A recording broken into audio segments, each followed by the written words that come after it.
Official visit season for Michigan football has come and gone. Who has Michigan improved its standing with? Who's maybe not trending towards the Wolverines? And we're going to talk commits. Let's get into all of it in this episode of Locked On Wolverines.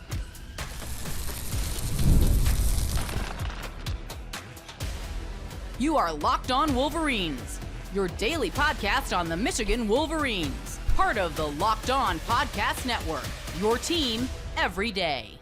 Happy Tuesday. We are back and doing it. Locked On Wolverines podcast, part of the Locked On Podcast Network, where it's your team every day. I'm your man on the ground, Isaiah Hole, publisher of Wolverines Wire through USA Today Sports Media Group. Big thank you to all of our first listens, our everydayers. I get that backwards. Thank you to all of our everydayers, and thank you for making us your first listen. I speak English, I promise. We're doing 2 episodes today, so if you're watching on video, we are doing single camera for both just for the ease of time. Because the episode I wanted to do yesterday, I wasn't able to get to that point until later today. So we are going to talk Michigan football recruiting in both. This episode, we're going to do kind of a stock up, stock down. Who is Michigan in the best shot with? So we'll do stock up in segment 1. Who is Michigan kind of on even keel with in segment 2? And in segment 3, who does Michigan have to work on a bit? And we have Zuri trying to join the show from an awkward angle. I don't know why this dog is doing what she's doing, and I can't hide at anything because I'm only using one camera. All right. Considering I need my phone, let's get right into it. Stock up. Who is Michigan in better standing with than they were maybe before at this time last week? A lot of these we're going to do we're going to put the onus on people who visited this last weekend, Victor's weekend, but we got some others in there that I think Michigan is in a little bit of a better standing with. So doesn't mean Michigan's landing all of them. I just want you to preface this. This is opinion in large part. It's informed opinion, right? Talk to colleagues, talk to people inside, all that kind of stuff. So talk to some recruits as well. So stock up. I went with Carter Meadows as one of the ones at the stock up. The stock was already pretty high there. I think that if you don't know who Carter Meadows is, he's a 5-star edge rusher. I feel like Michigan is in really good standing with him. I know it kind of looks like a Michigan-Ohio State battle. I've seen some of the message boards, people kind of freaking out and thinking like, what if he goes to Ohio State? Like, it's kind of a typical thing that I don't know why, but it's become a typical thing. But like any lack of just being maize and blue through and through from the moment of being offered, or any hesitation, any going through the process, has for whatever reason is treated as in you hate us. I don't get it, but Carter Meadows, I have a stock up. We can't spend too much time because I've got so many on this list. If I spend even a minute on everybody, the show would be about 45 minutes long. No, maybe not that long, but it'd be long. Next up, even though technically I don't believe this is a stock up situation, I know that sounds kind of weird to say in stock up, but Julian Walker, his father he's the edge rusher from Irmo something. He's from Irmo, South Carolina. That's what it is. Forks Creek or something like that. I don't. Pitchfork. I can't remember offhand the name of the high school. Dutch Fork. There it is. His father is a strength and conditioning coach at South Carolina. But the reason why I kind of say like this one should have maybe been in the even situation is because based off the conversations I had, Michigan already had a pretty good standing for him. He is not necessarily like a shoe-in to go to the Gamecocks. So there's that. Next up, Calvin Russell. I've spoken to multiple colleagues. I spoke to some recruits. I spoke to some other people who are in the know, and it sounds like Michigan made a real move for the 5-star wide receiver out of Miami Northwestern. So I think that I had him in my best guess class that I just did not too long ago with a 1 out of 10 confidence. I'd move that now to a 5 out of 10. I think it's a coin flip. Yeah, their LSU is pushing. They've got 3 wide receiver commits. Miami's not really pushing, and Michigan kind of laid it all out there. I think they did a really good job with the parents. We're going to talk about the strategy behind Victor's weekend on the other episode. So Markel Dabney, linebacker, committed to SMU. We've got to really rush this. We're not. We're taking way too much time. But he's out of Huguenot, Richmond, Virginia. Try to rush it, and I start to cough. I have a pre-write for him. Let me just put it that way. So stock up. Dorian Barney, thought to be going to Penn State. Sam Webb put in a crystal ball prediction for him yesterday. Spoke to a recruit that seems to think that they feel good for him. So we'll go with the stock up there. Marky Walbridge, offensive lineman from New England. Not my intel, but sounds like stock up. Donovan Webb, another guy getting crystal balls. Stock up. Andre Clark, same deal. Zayden Krempin from Prosper, Texas. Really helps that Jalen Pyle is in the same region. And honestly, it's just hearing some of the things that I heard coming out of official visit weekend. It sounds like Michigan did an incredible job. Texas A&M looms. Can you pull them away from Texas A&M? I kind of feel like now I might include him in my class. Stock up.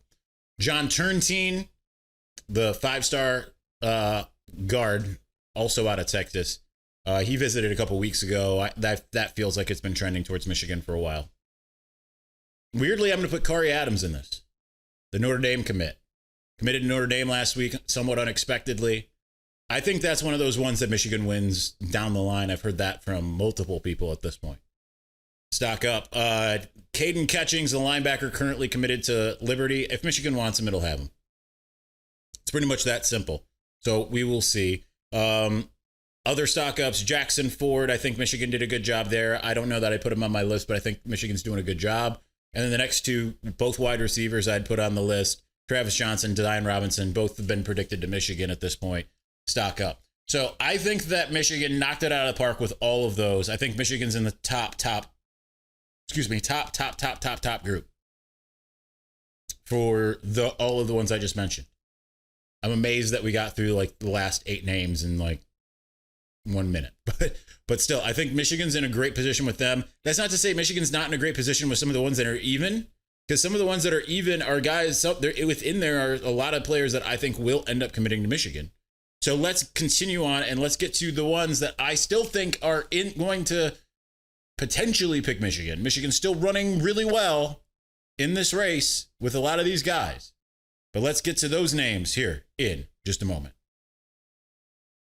But before we do, summer sports are in full swing, and whether you're all about baseball under the lights, golf on the green, or high-stakes soccer action, FanDuel is the best way to make every game even more exciting. You're already following the action. Why not make it more thrilling? With FanDuel, you can get in on the game while your friends are getting sunburned at the beach. I mean, heck, you can get sunburned at the beach and still get in on the game, to be honest. I've been using FanDuel to track my favorite matchups, and the app keeps it fresh. With new daily promotions and fun ways to bet, it's easy to use, fast to pay out. It even makes regular season games feel like must-watch events. Whether I'm placing a same-game parlay or watching a bet ride in the 9th inning, FanDuel makes it feel like I am a part of the action. So if you're new to FanDuel, if you're a new customer, you can bet $5 and get $150 in bonus bets if your first bet wins. Open the FanDuel app today and visit FanDuel.com to get started.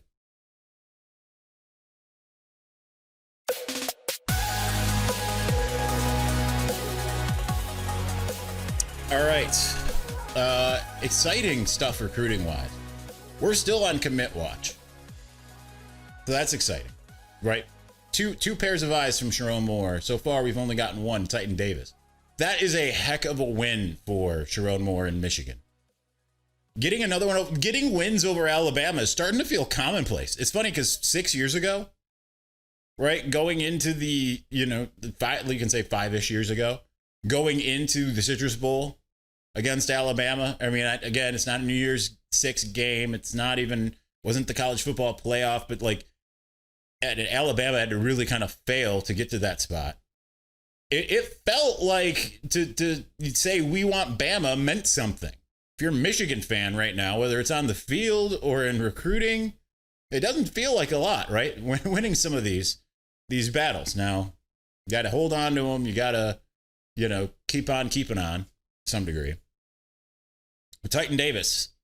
Dare I say that's quite the Titanic pickup.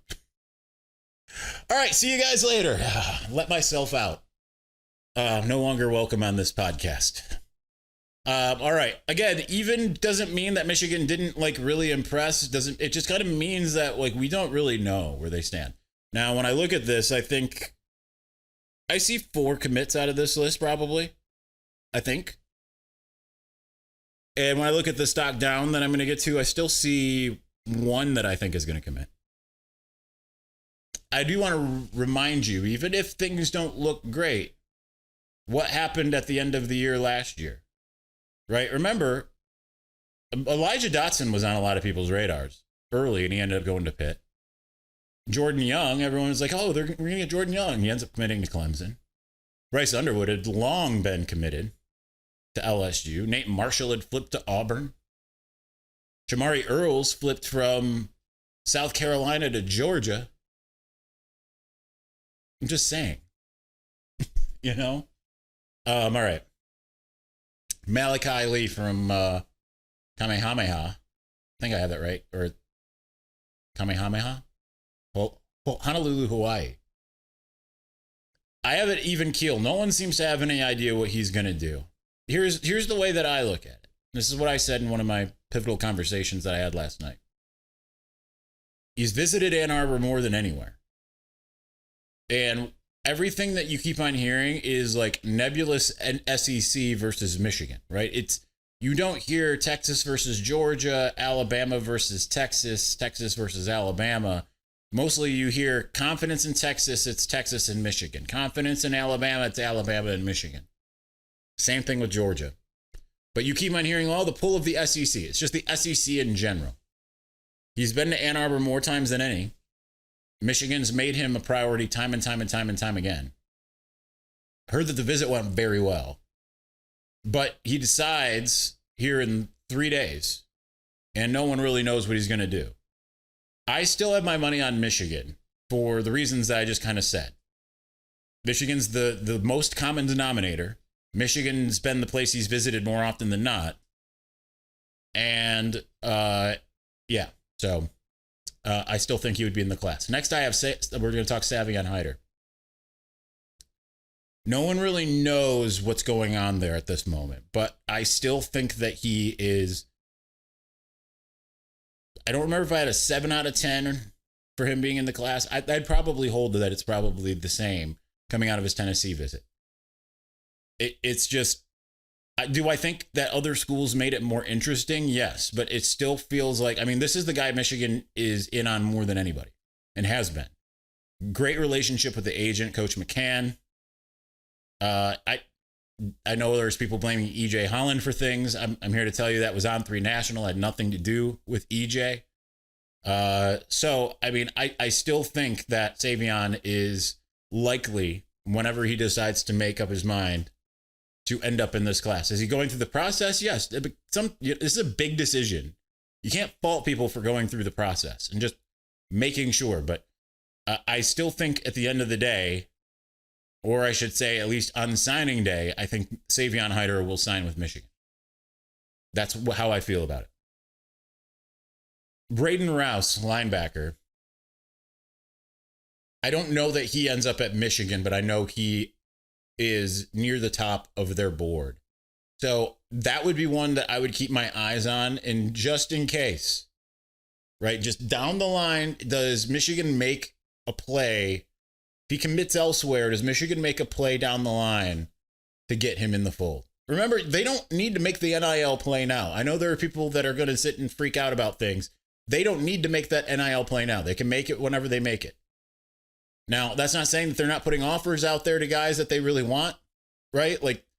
There's a reason why recruiting is also taken off now that revenue sharing is the name of the game. Michigan was well prepared for that, all of that stuff. So that would be a name that I'd keep in the back of my mind no matter what happens.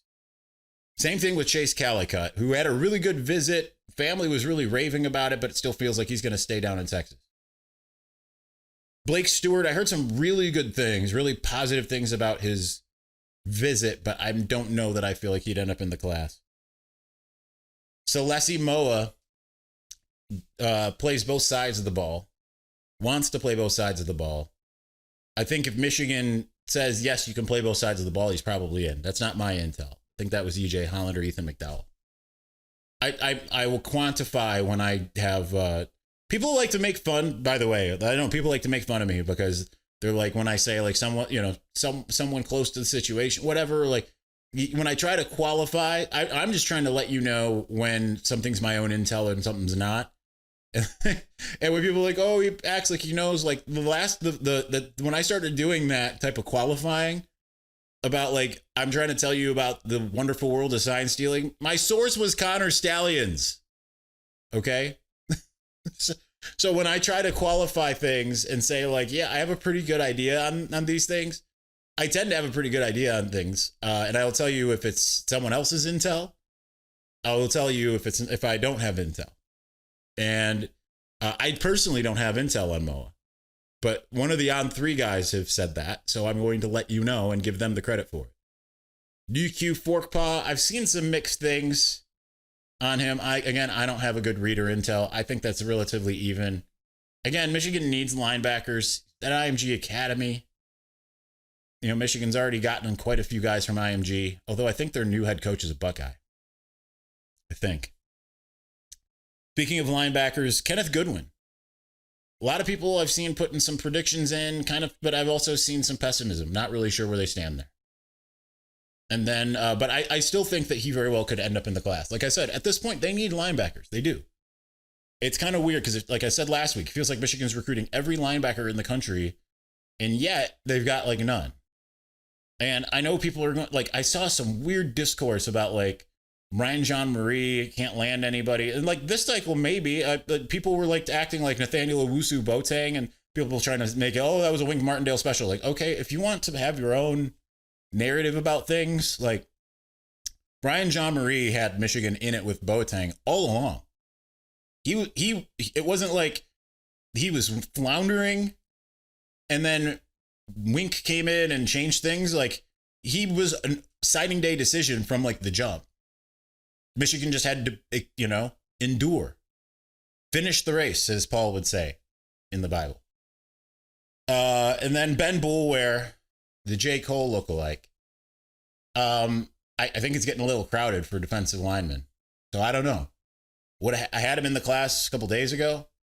Getting a little crowded, especially with some of the guys that they want to continue to add. But I still think that they have room for more. So will they take like 5 edges and 3 or 4 defensive tackles? I don't know. They've got 2 defensive tackles right now. He's the only other defensive tackle I think I have listed on this thing here. So sure, I've got one or 2 more here. But all right, we've got more. Let's get to the people that I think Michigan is not necessarily doing a great job with. We're going to talk that and a little bit of Jonathan Brown here in just a moment.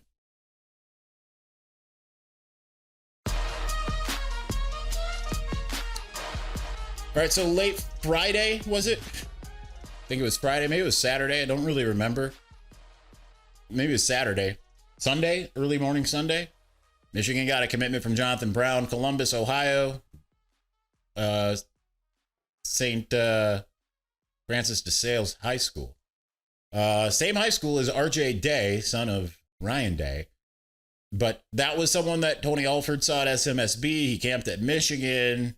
They absolutely loved him. Runs a 4.55. It's not a huge pickup in terms of like panache. It's a good pickup though. Like sometimes you want to get some of those under the radar guys. Like I know people are gonna roll their eyes, but I remember in 2017, in fall, games were happening. I remember I will share this. A current Michigan staffer that you all know told me, like, we really like this Hassan Haskins guy out of Eureka, Missouri. Like, he is an absolute powerhouse. He's run for like 3,000 yards. No one knows who he is. And yet, like, they were like, we want to slow jam the news here. We don't really want to offer him. And unless we are 100% sure we're going to get him, because we do not want other schools to know that he exists. And they ended up offering, this was like, I think right before he visited, then he visited, like this, I think it was like the Indiana game, and then I think he visited, if I remember 2017 correctly. And after he visited, he commits. Like, unheralded guy, 3-star, no one talking about him, ranked pretty low at the time. Turned out pretty good, right? I think the same kind of thing of Jonathan Brown. He could end up the same way. Got speed, he's got size. It's a little tricky, though, when it's the same school that Ryan Day's son goes to, that